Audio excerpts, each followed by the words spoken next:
আমার নিজের জীবনে আমি বিয়েও এত আনন্দে করি নাই, তত আনন্দে আমি নির্বাচন করতেছি।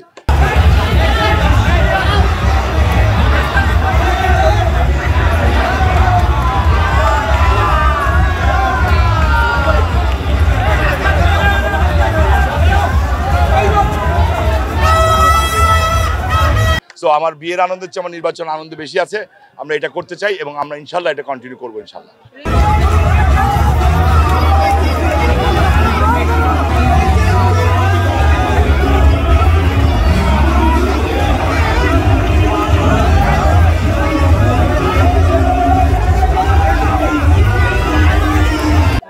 দেখেন, নারায়ণগঞ্জে আওয়ামী লীগ অফিসে তালাবদ্ধ এই বিষয়ে আমি জানি না ঠিক। আমি রাস্তায় আসছি, নির্বাচন করতেছি, মানুষের ঘরে ঘরে যাচ্ছি, আওয়ামী লীগ অফিসে যাওয়ার সময় আমার নাই। আর কোথাও আওয়ামী লীগের সংঘর্ষ হয়েছে কিনা আমি জানি না, তবে রূপগঞ্জে একটা সমস্যা শুনেছি হয়েছে। আর যদি হয়ে থাকে সেটা হওয়া উচিত না। আমার মনে হয় এই কাজটি নির্বাচনের সময় বিভিন্ন মানুষ উত্তেজিত থাকে, সেটা আওয়ামী লীগ হোক অন্য পার্টি হোক, এটা হইতেই পারে। ভালো খারাপ সব জায়গাতেই আছে।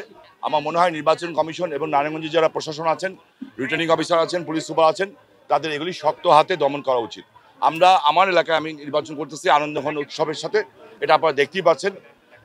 আমার নিজের জীবনে আমি বিয়েও এত আনন্দে করি নাই, তত আনন্দে আমি নির্বাচন করতেছি। সো আমার বিয়ের আনন্দের চেয়ে আমার নির্বাচন আনন্দ বেশি আছে। আমরা এটা করতে চাই এবং আমরা ইনশাল্লাহ এটা কন্টিনিউ করবো ইনশাল্লাহ। আমার যে ধারণা, আমার নির্বাচন এলাকায় আমাদের মিছিল যেটা করে এই ফতুল্লা সিদ্দিকগঞ্জ এলাকায়, এদের ফ্যামিলি যদিও আসে, যদি এদের ফ্যামিলির 2 জন করেও আসে, তাও ইনশাল্লাহ আমাদের এলাকায় 55%-এর উপরে যাবে যদি ফ্যামিলি আসে। আর যদি পাশের বাড়ির লোক নিয়ে আসে তাহলে 60-65% ভোট আসবে ইনশাল্লাহ। আমি হলাম সিদ্দিকগঞ্জ এবং ফতুল্লার বাসিন্দা। আমি মনে করি যে সিদ্দিকগঞ্জ এবং ফতুল্লা এই দুটি এলাকা ইনশাল্লাহ গোপালগঞ্জের চেয়ে স্ট্রং বেশি ইনশাল্লাহ।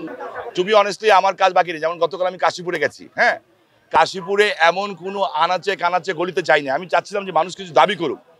অ্যাট লাস্ট সবার শেষে কিছু মহিলা এসে বললো একটা 1500 ফিটের একটা ড্রেন দরকার। এর বাইরে কেউ দাবিই করে নেই। তো আমি যা দেখলাম মোটামুটি আমরা 85% কাজ করেছি, বড় কাজ সব নিয়ে এসেছি।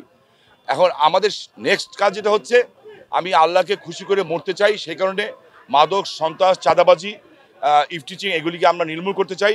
আমি জনগণকে উদ্বুদ্ধ করার চেষ্টা করছি, শুধু আওয়ামী লীগ না, সর্বস্তরের মানুষকে নিয়ে, আপনাদের সাথে নিয়ে, পঞ্চায়েতের মাধ্যমে এই জিনিসগুলিকে বন্ধ করা, প্লাস যারা গরিব মানুষ চিকিৎসা পায় না তাদের জন্য মেডিকেল ক্যাম্প করা, এবং আমার মতো যারা পয়সার অভাবে লেখাপড়া বন্ধ হয়ে যায়, আমার টিচার আমাকে টাকা দিয়েছিলেন, সেই সমস্ত ছাত্রছাত্রী যারা আছেন মেধাবী কিংবা মেধাবী না, যাতে টাকা পয়সার অভাবে আমার নির্বাচন এলাকায় যাতে কারোর লেখাপড়া বন্ধ না হয়, সেই ব্যবস্থা। এই 3টা জিনিস নিয়ে আমি আগাচ্ছি এবং শুধুমাত্র এক কারণেই আগাচ্ছি, আল্লাহকে খুশি করে মরতে চাই, বাস, দ্যাটস ইট। আমার আর চাহিদা নেই কিছু।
সত্য, বস্তুনিষ্ঠ ও নিরপেক্ষ দৈনিক জনবাণী।